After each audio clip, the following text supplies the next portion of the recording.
Hello, Internet, Jesus loves you. My name's Cody, and this is the Christian News Show we do every Monday, Wednesday, and Friday. But before we get into the news shows today, two things. First thing, this is a different shirt that I wore in my last video, I promise. You can go and check. It's darker. I didn't realize that I wore a button up in the last video we did. Second thing, we didn't have a video last Friday, and I apologize. The very little time that I had to record last Friday, I got really sick, and I don't know what was going on with that, because then like an hour and a half later, I was totally fine, but I couldn't record anymore. I'm not one to think that Satan's just hiding behind every corner or anything, but it was a very inconvenient time for me to just feel destroyed. But anyways, we can go to the news stories, and the first two news stories I'm going to kind of glaze over, but that does not mean that they are unimportant in any way. It's just that they're things that you guys have probably already heard about, and they're things that happened last week. First thing, there was an 8.2 magnitude earthquake in Chile last week. And then second, there was a shooting in Fort Hood. And if you guys haven't heard either of these news stories, links in the description below if you want to check them out. And also, prayers to everybody who was affected by them. And this news story is about a week old as well, but I have to share it with you guys even though April Fool's Day was last week. Greg Benson is this comedian. He did something amazing to this homeless shelter. He decided to give the place a huge makeover. Instead of it being a homeless shelter, it was now a 5-star restaurant.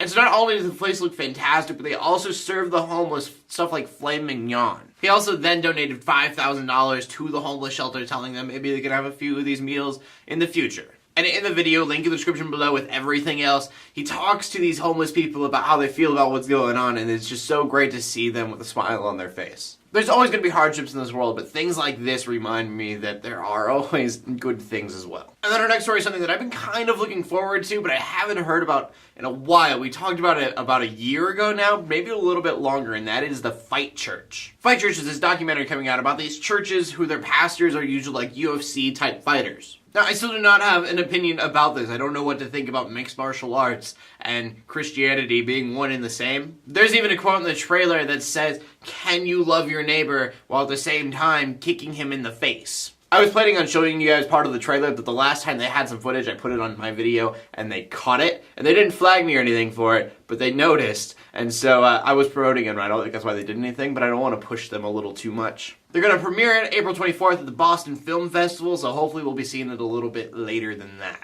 I just want to tell you guys about this movie because a lot of movies that I think are greenlit usually aren't, and so we get these movies that are in the talks that never actually happen, and this is one of them that actually is going to happen, and it's something that I'm genuinely interested in. Not that I'm an aspiring MMA fighter or anything, but I know that Paul in the Bible is very into his sports, and so I'm genuinely interested. And for the final story of the day, we can talk about gay marriage. Again, because that seems like it's all we talk about on this show. Now, I just want to remind everybody before we get to the news story that I am politically very for gay marriage. I think if it's not affecting me in any way, then you should be able to do what you want. But today we're talking about Firefox CEO Brendan Eich. I guess he's not the CEO anymore because he stepped down, but he was. Brendan Eich was not like me politically, and he is against gay marriage. Even donating $1,000 a year to Proposition 8, which banned same-sex marriage in California. Now, obviously, we have a disagreement, but that disagreement does not make me go, you know what you need to do? You need to not work for Mozilla Firefox anymore. I don't think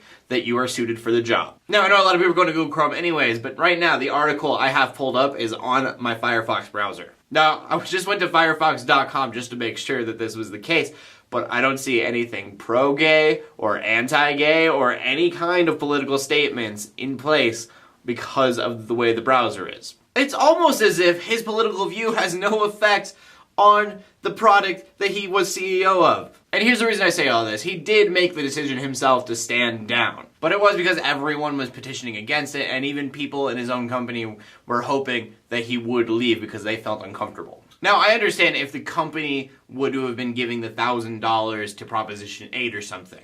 Or I could see, like, as CEO, he had like a rainbow instead of the logo, and there was just a giant X through it or something. But because he had an opinion and was putting money into that opinion of his own, it was his own money, people pushed him to stand down. Now, I don't know your opinions on this kind of stuff, and I want to know your opinions, so please leave comments in the comment section below, but I just think that political correctness may be going a little bit too far. So that's just my take. I could be wrong. I mean, I am not gay, so I can't really put myself in their shoes. But from that, we go on to the big question of the day. You can comment on anything you want to, but the big question of the day is it possible for you to love your neighbor while at the same time kicking him as hard as you can in the face? I think if both are cool with it, then maybe it's just good competition, but I know that this is definitely not a black and white situation, so I want to know your guys' opinions in the comment section below. Anyways, my name is Cody. I bring you Christian news in a not so boring kind of way every Monday, Wednesday, and Friday. In closing, let the haters hate, let the Christians pray. To everybody, like, subscribe. I'll see you later, and God bless.